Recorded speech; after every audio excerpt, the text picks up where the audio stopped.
प्रधानमंत्री केपी शर्मा ओली अपन नेतृत्व के सरकार ऐतिहासिक रूप में सफल भेल दावी केलन। सिंहदरबार छोड़स अगाड़ी राष्ट्र के नाम में संबोधन करैत ओ अपन सरकार ऐतिहासिक रूप में सफल भेल दावी केलनि छल। एहि के लेल ओ सब नेपाली कर्मचारी, सुरक्षाकर्मी, राष्ट्र सेवक, कोविड विरुद्ध अग्र मोर्चा में खटल सबके धन्यवाद देलनि छल। अहिना नेपालक विकास साझेदार मित्र राष्ट्र के सरकार प्रमुख आ राष्ट्र प्रमुख के सेहो ओली धन्यवाद देलेन। यस अवधिमा हामीलाई साथ सहयोग र उत्साह प्रदान गर्ने सम्पूर्ण दाजुभाइ दिदीबहिनीहरूप्रति हार्दिक आभार व्यक्त गर्न चाहन्छु। मैले नेतृत्व गरेको, मेरो नेतृत्वमा सञ्चालित सरकार ऐतिहासिक रूपमा सफल सरकार हो। त्यसको सफलतामा धेरैको योगदान छ र तपाईहरू सबैको सद्भावले यो सफलता प्राप्त भएको र हामीलाई अहिले पनि ऊर्जा दिइरहेको छ। आम नेपाली दाजुभाइ दिदीबहिनीहरू,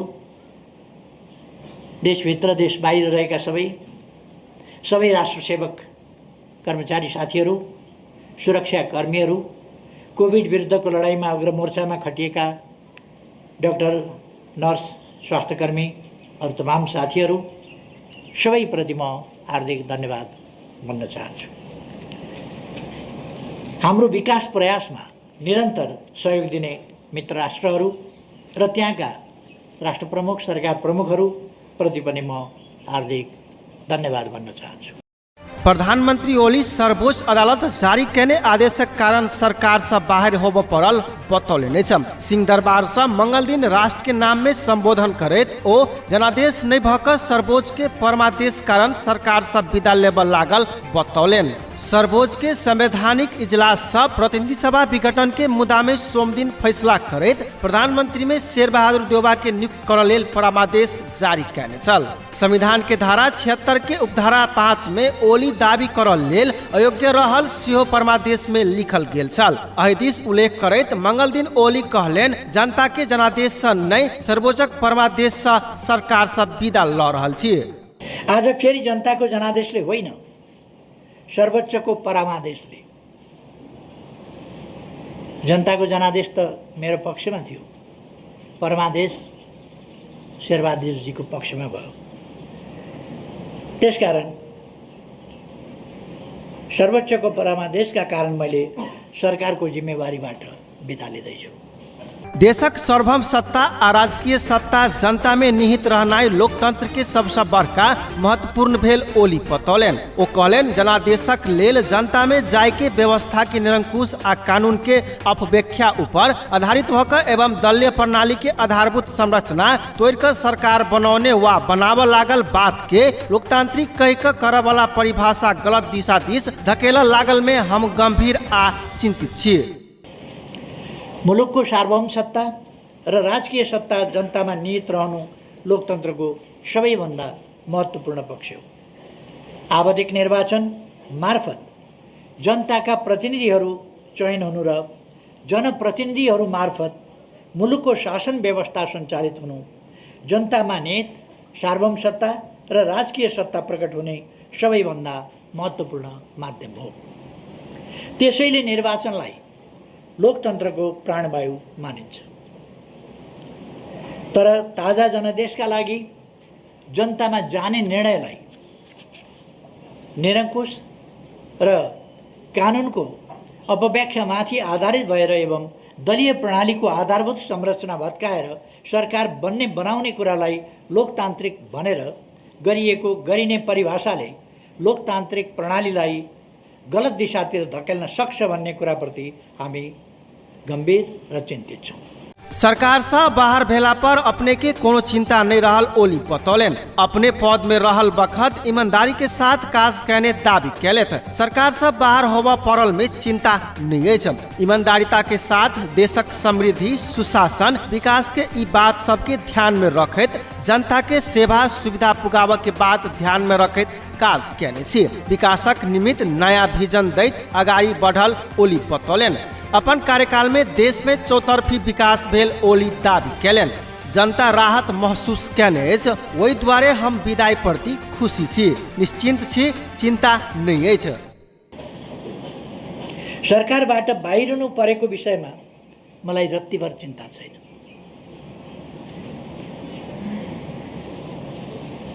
यसकारण पनि चिन्ता छैन कि मैले देश र जनताप्रति सम्पूर्ण निष्ठाका साथ र इमान्दारिताका साथ देशको समृद्धि, सुशासन, विकास यी कुराहरूलाई ध्यानमा राखेर, जनतालाई सेवा सुविधा पुर्याउने उद्देश्यलाई ध्यानमा राखेर सम्पूर्ण इमान्दारिताका साथ काम गरेको छु र विकासका निम्ति नयाँ नयाँ भिजनहरू दिएर विकासको गतिलाई असाधारण ढङ्गले र अभूतपूर्व ढङ्गले अगाडि बढाएको छु। मेरो नेतृत्वमा देशले चौतर्फी ढङ्गले एउटा विकास, परिवर्तन र रूपान्तरण अनुभूत गरेको छ। जनताले राहत महसुस गरेका छन्। त्यसकारण मलाई आफ्नो कामप्रति खुसी छ, म ढुक्क छु र मलाई यसमा चिन्ता गर्नुपर्ने कुनै कारण छैन।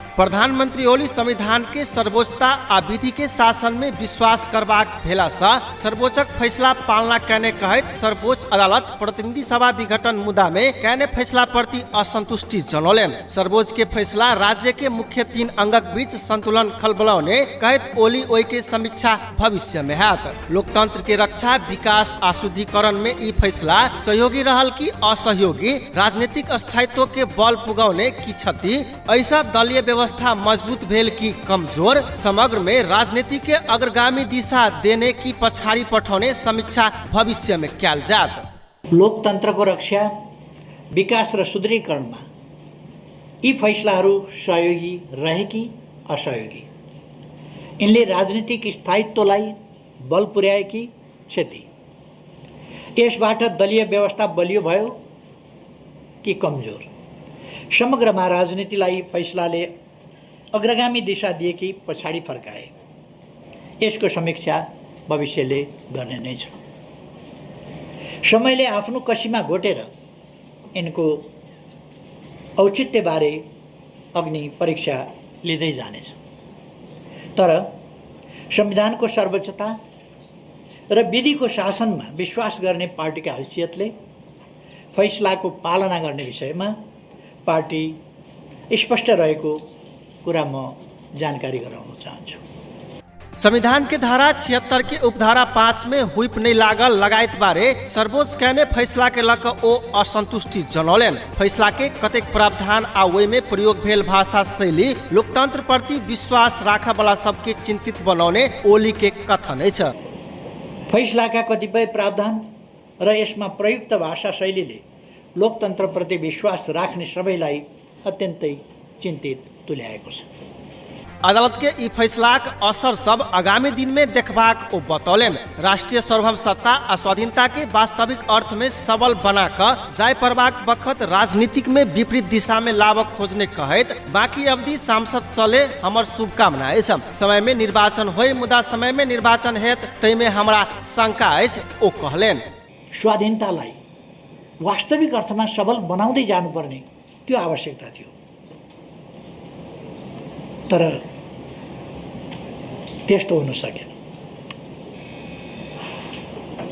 आजको राजनीति विपरीत दिशामा लान खोजिँदैछ। देशमा निर्वाचन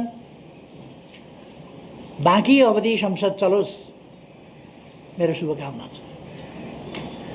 बाँकी अवधि संसद चलोस्, समयमा निर्वाचन होस्, तर मलाई शङ्का छ जे जस्ता घटनाहरू घट्दैछन्, जस्तो घटनाक्रम विकास हुँदैछ, यसले संसद पनि सही सलामत अगाडि जाला। अब बन्ने सरकार सही सलामत ढङ्गले अगाडि बढ्ला, शङ्कै छ। प्रधानमंत्री ओली कनिक देर बादल लागल कहत फेर बादल के हटाकर सूर्य अयबाक दावी केलन। ओली पार्टी कार्यकर्ता के धैर्यता नहीं गुमावा आ संयमता अपनावा आग्रह केलने छ। बादलले एकछिन अँध्यारो पार्न सक्ला, घामलाई छेक्न सक्ला, तर सूर्यको प्रकाशलाई कसैले पनि निस्तेज पार्न सक्दैन। नेपाललाई समृद्ध र नेपाली जनतालाई सुखी बनाउने महान अभियानमा म र मेरो पार्टी सधैँभरि अग्रमोर्चामा डटिरहनेछ। एकछिन बादल लागेको छ, फेरि सूर्य बादल हटाएर उदाउनेछ। सबैमा धेरै धेरै धन्यवाद। मिथिलाञ्चल FM आ ऑनलाइन के लेल राकेश शाह, जनकपुर धाम।